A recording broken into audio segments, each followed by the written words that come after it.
తెలుగు రాష్ట్రాల్లో ప్రస్తుత వేసవి ఎండలు ఉత్పత్తి తగ్గడం వల్ల చికెన్ ధరలు గణనీయంగా పెరిగాయి. ఇప్పటికే యుద్ధం వల్ల ధరలు మండిపోతున్న నేపథ్యంలో ఇప్పుడు చికెన్ ధరలు గణనీయంగా పెరిగిపోతున్నాయి. ఒకవైపు గ్యాస్ కష్టాలు, మరోవైపు నిత్యావసర వస్తువుల ధరలతో పాటు చికెన్ ధరలు పెరుగుతుండడం సామాన్య ప్రజల్లో ఆందోళన కలిగిస్తోంది.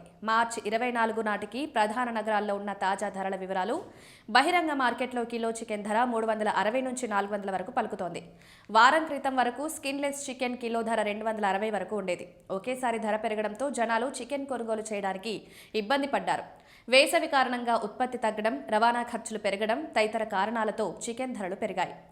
వేసవి తాపానికి కోళ్లు మృతి చెందడం వల్ల ఫామ్స్లో ఉత్పత్తి గణనీయంగా తగ్గింది. పెళ్లిళ్ల సీజన్, ఫంక్షన్ల కారణంగా డిమాండ్ పెరగడం, అదే సమయంలో సరఫరా తగ్గడం వల్ల ధరలు కొండెక్కాయి. పెట్రోల్, డీజిల్ ధరల ప్రభావం రవాణాపై పడి చికెన్ ధరలను మరింత పెంచింది. మీ ప్రాంతంలోని రిటైల్ దుకాణదారులను బట్టి 10 నుండి 20 రూపాయల వరకు వ్యత్యాసం ఉండవచ్చు. ఒకే ఏరియాలో కూడా వివిధ షాపుల్లో కూడా ధరలు కొంత వ్యత్యాసం ఉంటుందని గమనించండి. ఈ ధరని కాస్త అటు ఇటుగా ఉంటాయని గుర్తుంచుకోండి.